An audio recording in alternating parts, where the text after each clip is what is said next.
Hi, welcome everyone. My name is Elana Wien, and I am the Executive Director for the SRE Network. I am so pleased that you are joining us for our 2022 SRE Network Virtual Convening, Return to Basics. I have the special honor of moderating this session, Stories of Courage, and introducing you to our guest speakers. Stories of Courage is a groundbreaking conversation featuring powerful leaders working both on the front lines and behind the scenes to hold our organizations and our leaders accountable when instances of abuse and misconduct are brought to light. The impetus for this session came out of two very deep questions for us. First, how do we center the experiences of victim survivors of abuse and misconduct to ensure that the steps are being taken are informed by their experiences and truly designed to repair harm and prevent future harm from occurring? And second, how do we spotlight the partnership of leaders and those who've come forward with their experiences in a way that serves its true purpose, to encourage others to be brave and ethical and confident in leading and making the right decisions when it counts? Joining us today, we have Rabbi Mary Zamore, Executive Director of the Women's Rabbinic Network. We have Nancy Torres, a congregant and educator, and Rabbi Angela Buchdahl, Senior Rabbi of Central Synagogue. We have complete bios for our incredible speakers in the event platform. Please do be sure to take a few minutes to reference these. So I would now like to begin our conversation by speaking with Rabbi Mary Zamore. Thank you. Welcome so much to our conversation. Thank you. So I would love if you could just start and share with me a little bit the context in which we are in right now, this moment in time, in terms of folks coming forward and really looking for a different kind of level of accountability, and organizations engaging in this work. My goodness, we are really in a historic reckoning, a very important, very hard historic reckoning. And it is certainly right now we're discussing very thoroughly what's going on in the reform movement, but it is rippling out and out throughout the Jewish world, and in the backdrop of a world that is also in a reckoning about racial justice, gender justice, and individuals who have not found equity, who have not felt safe, are finding the power to voice that in unbelievably powerful ways, and to ask for accountability and to ask for repair. So what do you think the opportunity is right now for leaders? You know, we're in such a complex time. It seems like every day, every week, there's something happening in our local and global events that really gives us pause, creates disruption, and also is bringing back to us a lot of trauma that we're experiencing. What's the opportunity now for leaders to be courageous? So I think that there are really two ways one could look at the world right now. You can look at it as a dark, scary place in which there's bad things happening behind every door and in every alley in the dark shadows. Or you can look at it in that courageous framing and really understand that this is an unmatched opportunity for not only leaders but participants to step forward and say, we want a different path forward. And in creating that different path forward, to do it actively, not reactively, not to wait until survivors step forward, albeit in a very brave way, but to take the trauma out of that experience, and to be able to really look deeply into our own institutions and say, are we a safe place? Have we been a safe place? What have we been doing right? What have we been doing wrong? And how can we together, by listening deeply to the people who've interacted with our community, really make substantial structural change, and to do any repair that we discover we have to make? And that is hard work, but it is also very hopeful work. It is truly a tikkun. It is truly the repair that we talk about, especially being at the center of Jewish values. Thank you. I know that you've been doing some really incredible work behind the scenes, working with organizations and also speaking with individuals that have been impacted by abusive misconduct in our congregations and in our workspaces. And so it's just truly an honor to have you here with us in this conversation. I would love to now bring Nancy and Rabbi Buchdahl into the conversation, if I may. Welcome so much, Nancy and Rabbi Buchdahl. Thank you for joining us. Thank you. Thank you. So, Nancy, I would love to just, first, I just want to thank you for joining us for this conversation. In the work, I mean, let's just give that a pause. Let's just share that gratitude for a moment. In the time that I've been working with the SRE network over the last few years, the most common thing we get asked by our members, by organizations and leaders is, what's going well? What are some examples of people doing the right thing, of people really stepping up?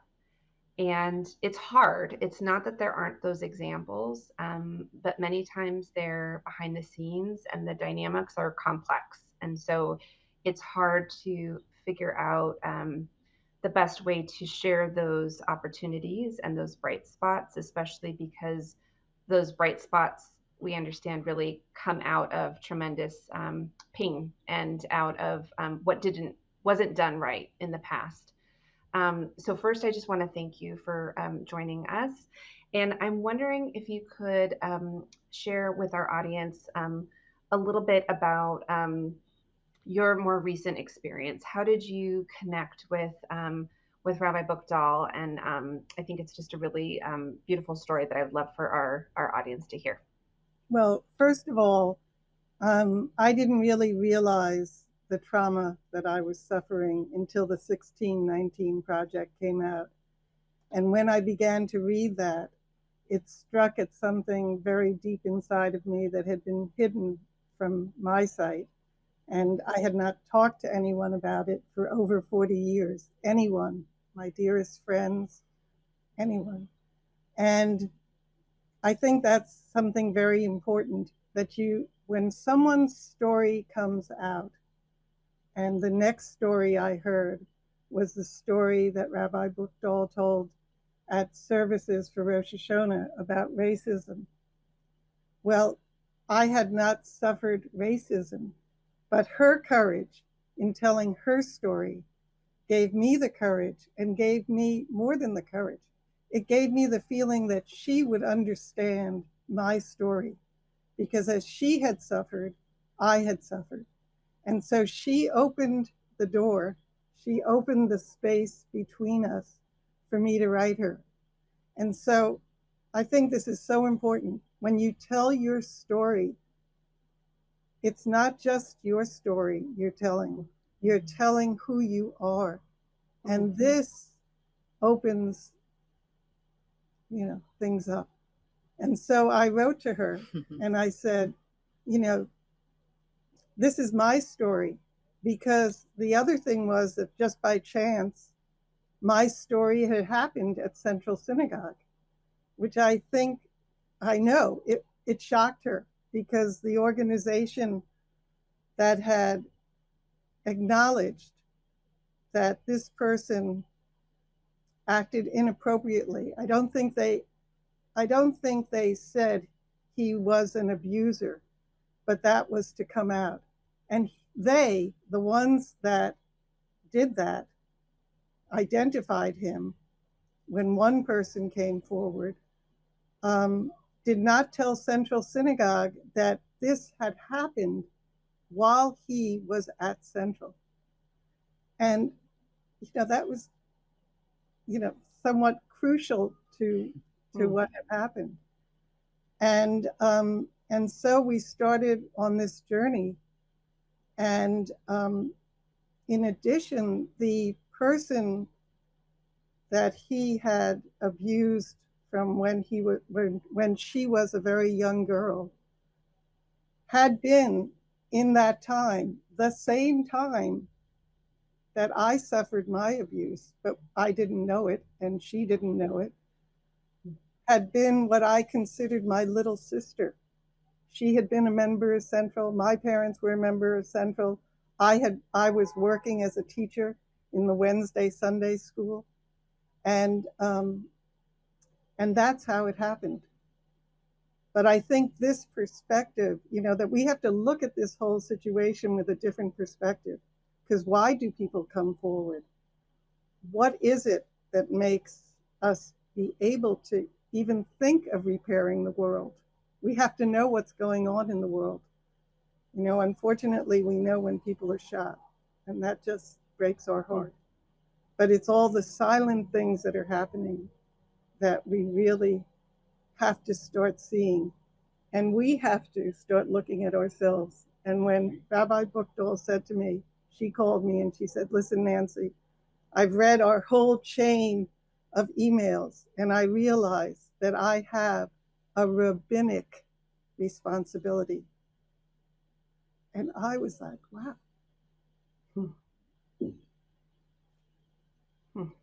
Thank you. So I'd love to hear, Rabbi Buchdahl, if you can share with us, something that Nancy just shared is how hearing your story and your own experience gave her insight into who you are, not just as a leader, but as a person. And what I'm hearing is that really opened that door for her to have the courage to make that connection after all these years to, seek some kind of accountability. I'd love to just hear a little bit about your experience having that, the story that you shared. Just kind of how does that style or approach? How is that part of the way that you're leading?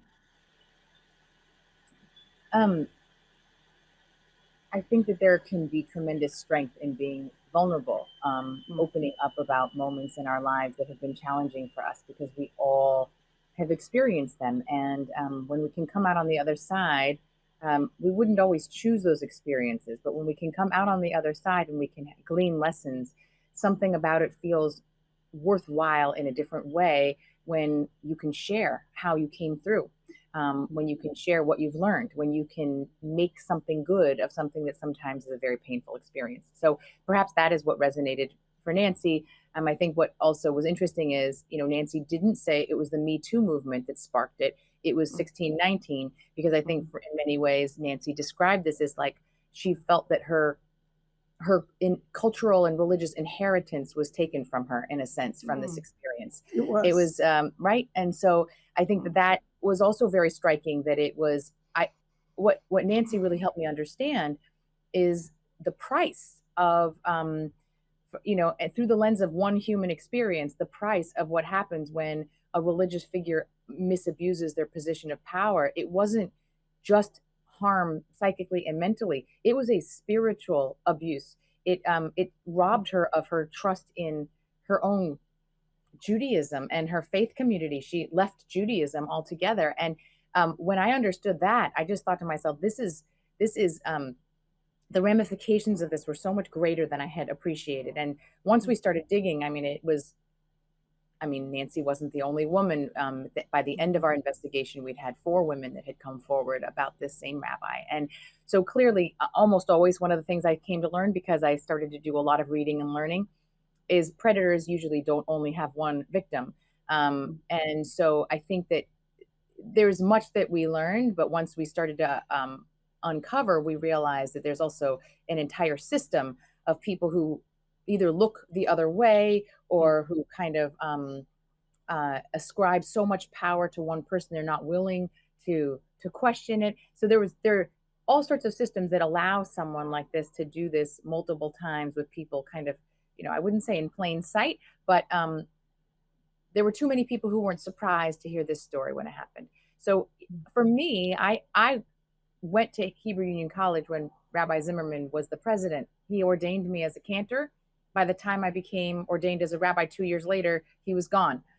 But the way he left was very mysterious. We knew something wasn't quite right, but it was kind of portrayed as like, maybe the sin of adultery, which is not befitting of a rabbi or a president of a college, but it was not at all understood as predatory or abusive behavior, or even criminal behavior when you consider that it was sexual contact with a minor in one case. And so these are the kinds of things that also were terribly disturbing, because there was a sense that this had been uncovered 20 years ago and had not really been brought to light in any real way. And so that was very disturbing to think about, not only what had happened, but the number of people and important religious institutions that had kind of not actually shared the full story in the correct way at the time 20 years ago. So I felt committed that was not going to be the way the Central Synagogue was going to handle it this time. So I wanted to share, when we were putting this session together, and our audience has also had a chance to hear from Jennifer Fried of the Institute for Institutional Courage, and so we were, framing this as an institutional courage session.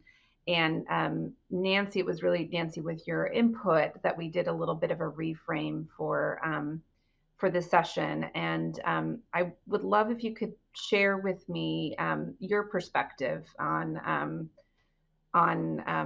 courage and on doing what's right, and how you would kind of frame what's needed here. Mm-hmm. Okay, well, I think I want to go back to the idea of a new perspective, because obviously sexual abuse and inappropriate actions that has, from biblical times at least, has been happening, occurring, and continues to. And I think that, at one point, Shana said we have to have a new perspective. And I think that's true, because we have to look at, well, first, how do we measure or how do we find out if it really occurred, or if we think it really occurred? But then what comes next? Certainly you can see we're together, and we're together for a reason, because Angela representing, not just herself, but the group of people that she has brought together that make these kinds of decisions. She did not decide by herself. She decided with the executive director, and she decided with the president of the board. So that was number one. It wasn't between myself and her, which is how abuse happens when it's singular and there's no one else knowing what's going on. So that was very important. And secondly, what we really haven't addressed, and what I have not seen one word of in terms of what's happened since I came forward, is how the institutions really that belong to this network, what are they in fact doing to change? How are they educating people to look at themselves, meaning rabbis, teachers? What are they teaching? And, it can't just be that you send this to a lawyer. I mean, I was very blessed.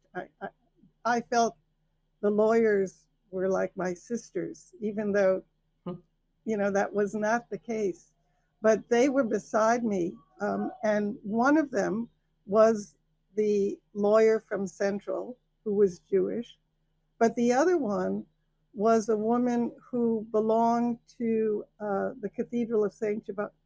John the Divine, which was where I had gone after this had happened. And so she knew me. She knew my husband. And it was as if, all of these relationships just came together. And I think that we have, I'm losing my train of thought. We have, because I'm getting emotional. We have to say, where are we going? it's just like with gun violence. It's not enough to take away the guns. We have to have a new perspective on this. And all of these ways of healing the world, if we do it the way it's been done, it's not going to happen. So, thank you. So I would love to bring Rabbi Zamore into this conversation with us. Hi, Rabbi Zamore. I think what Nancy was touching on is really important. There's and Rabbi Buchdahl. Rabbi Buchdahl, you were sharing, the importance as a leader of sharing that vulnerability and helping really humanize our leaders and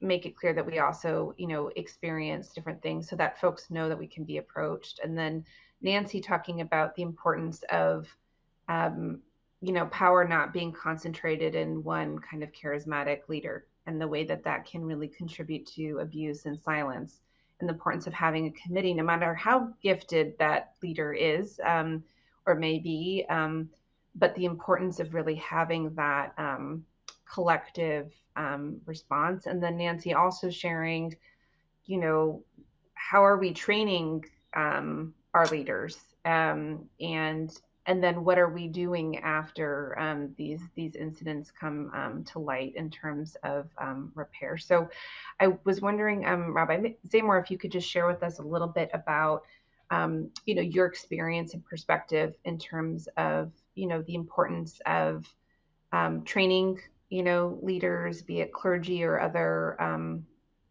professionals, and would just kind of like to hear about some of the work that you're doing in that space. Absolutely. So first of all, thank you again to Nancy and to Rabbi Buchdahl. And I agree, both of your powerful voices and coming forward have made an incredible difference.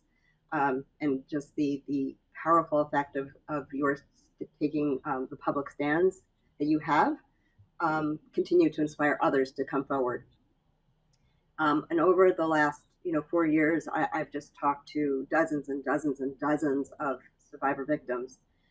And one of the things that I continue to see is as described, that when the power is centralized, that it becomes a recipe for abuse, and that and so the training that we give to our leaders is essential.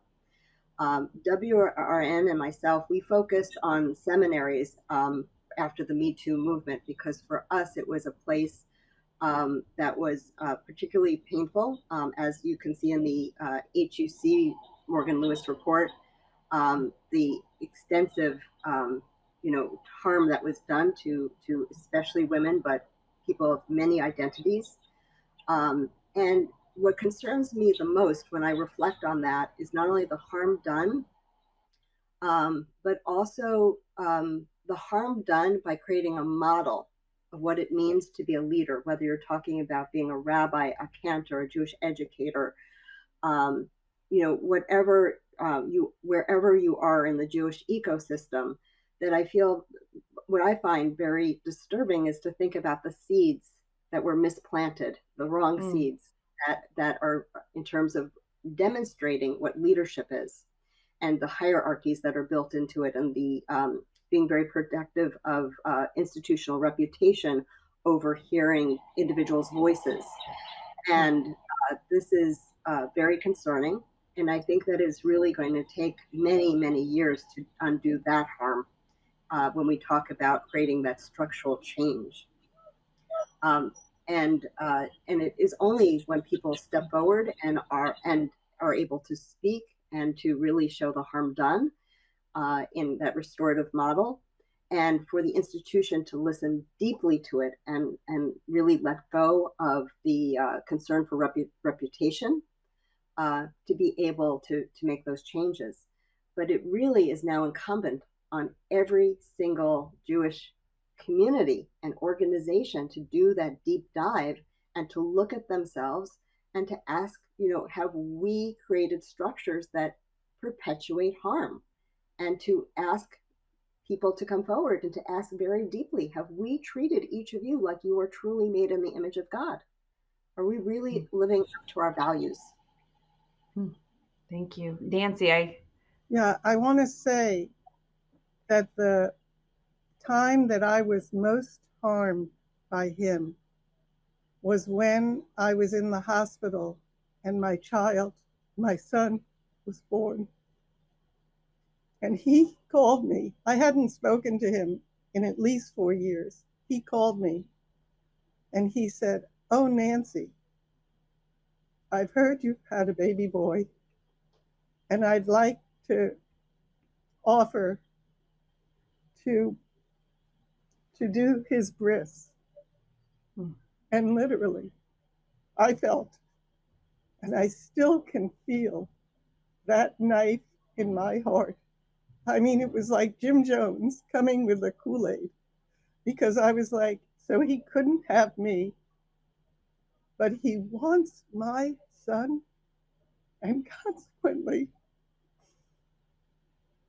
my son is not Jewish, because I could not allow that.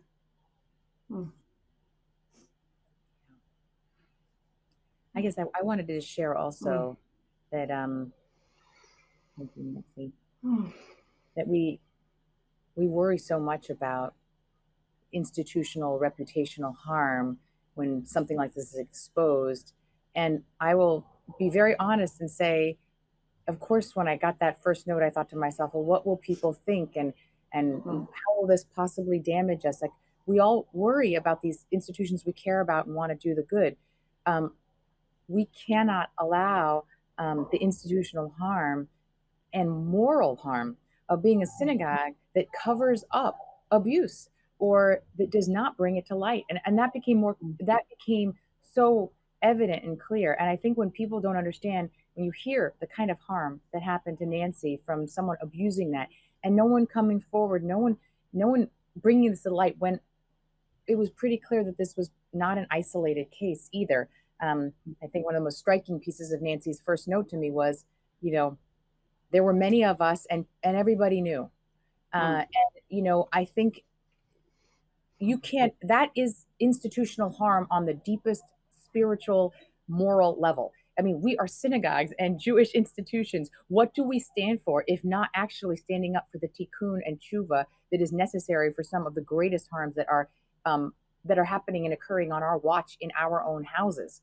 And so that, I think, became clear. And I think that people have to keep that in mind when they worry about this institutional reputational harm, that the greater harm comes when we do nothing, or even worse, cover it up, pass along the problem to someone else. Right.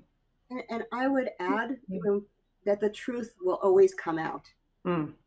So trying to bury it and trying to navigate it and PR it away is not actually going to help.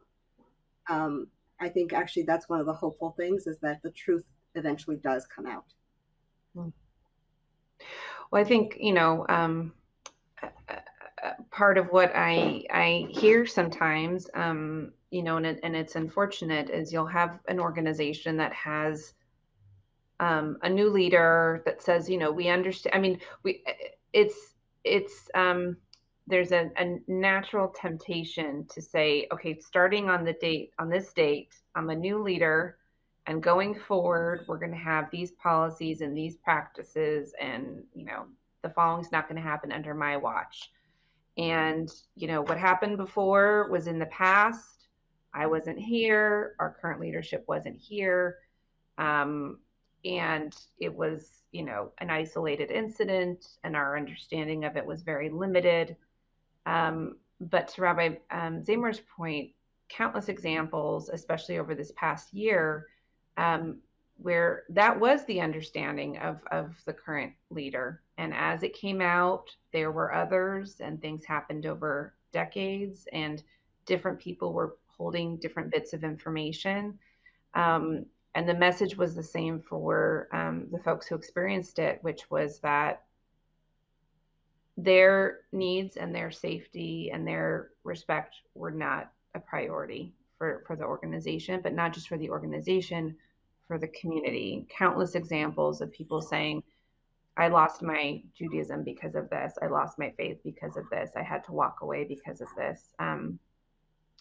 So I'd love to hear a little bit from you, Nancy, your experience with Rabbi Buchdahl in that respect, because I know that repair and tikkun, it's complex and there's different levels to it, and there's the responsibility an organization has and responsibility that a community has. And ultimately, we are talking about people, and there are some powerful ways that I think that a form of repair can happen, or reconnection between people. And I would love to just hear a little bit about from Nancy about your experience with this, working with Rabbi Buchdahl. There's so much to say that I could take the whole time with that. But I want to say that when I first wrote her, I said to her, I wanted to be reinstated as a member of Central, because I had been, as a young person. And, I don't really feel that way anymore. I feel that I am so connected to Central that it doesn't make any difference whether I'm a member or not, because, everyone here, and especially Rabbi Buchdahl, have been with me, have filled the space that was emptied those years ago. And I mean, I never lost my faith. I believe I should say my belief in God was always so strong, which came from my mother. And, I guess I could say from God. So that was never lost. And it just, all things were in the right place for me. And there's just so much, that has been made available to me. And I feel that I am not suffering in terms of the abuse, that I can feel it, but it doesn't control who I am or take away from who I am. That's just something that happened that I have learned from, and it's made a big difference in my life. You talk.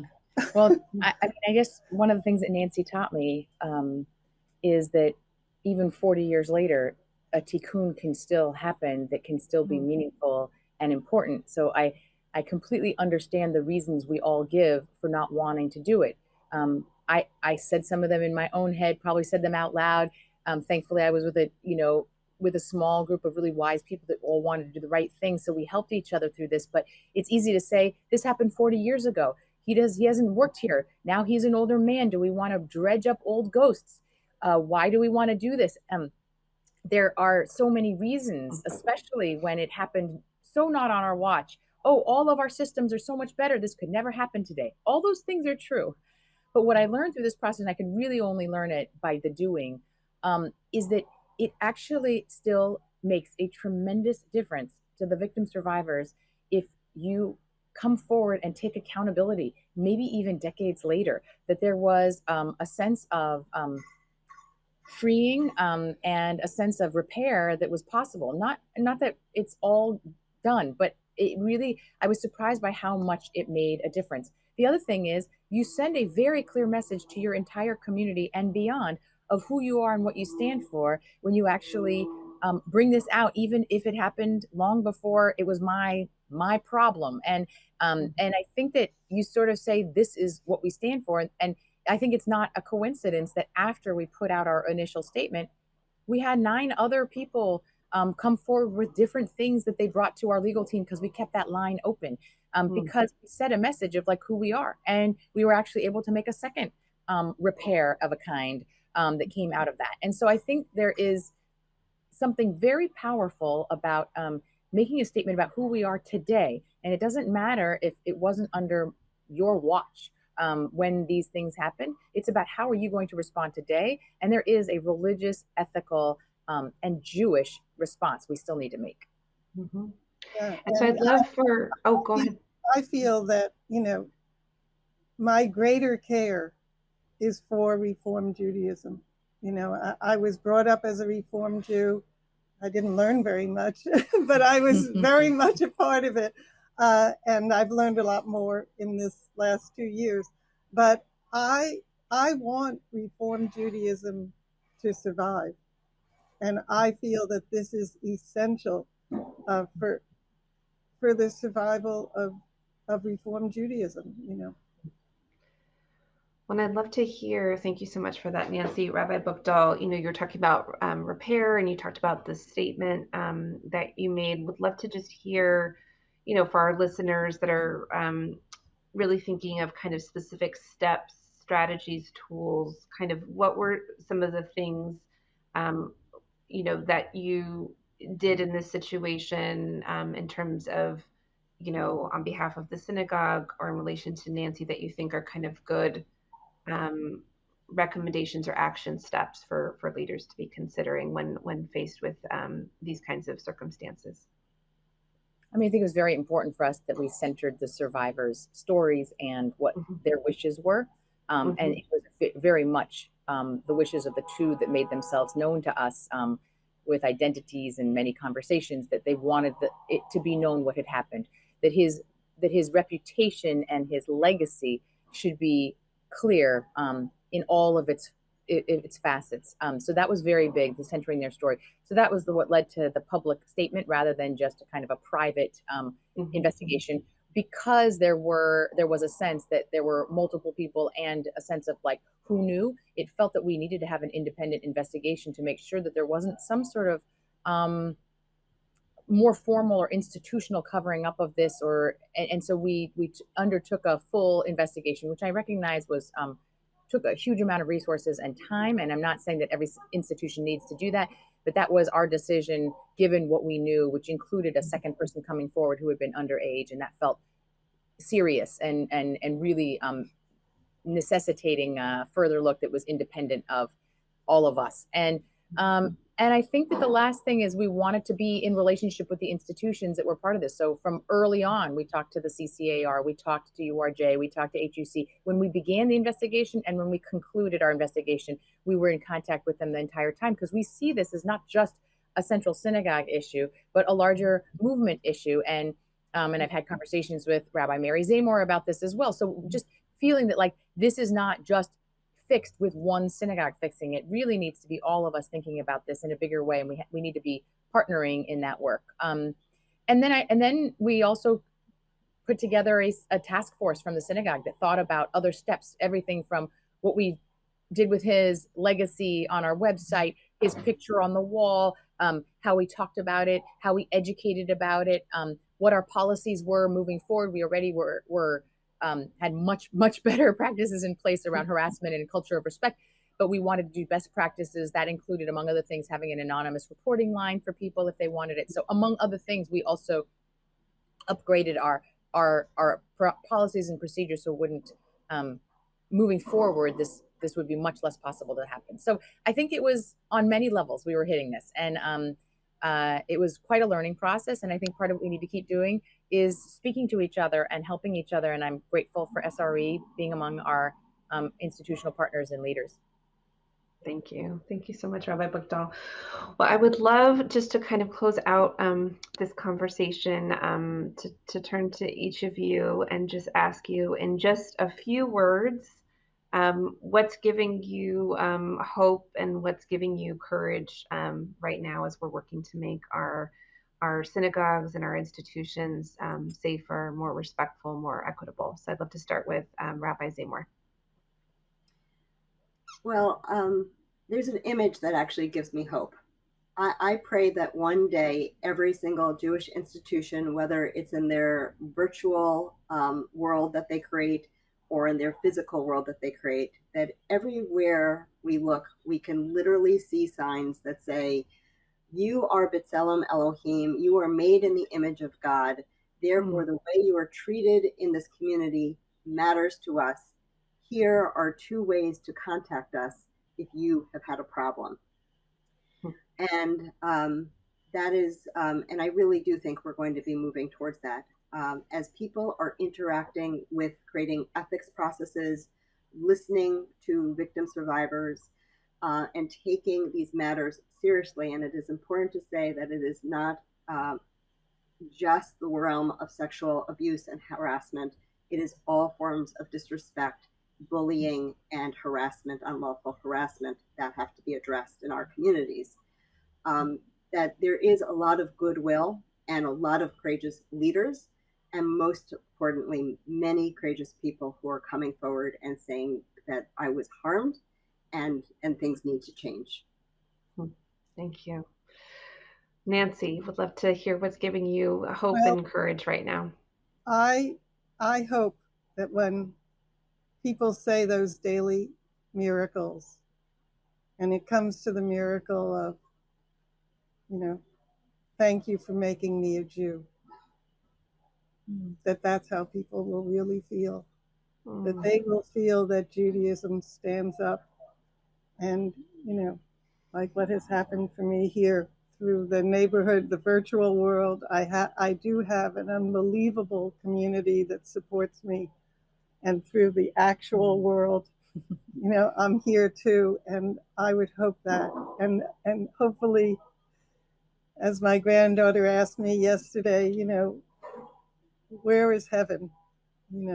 And I want to get to heaven and say, thank you, God, for making me a Jew. And I want all people to be able to do that.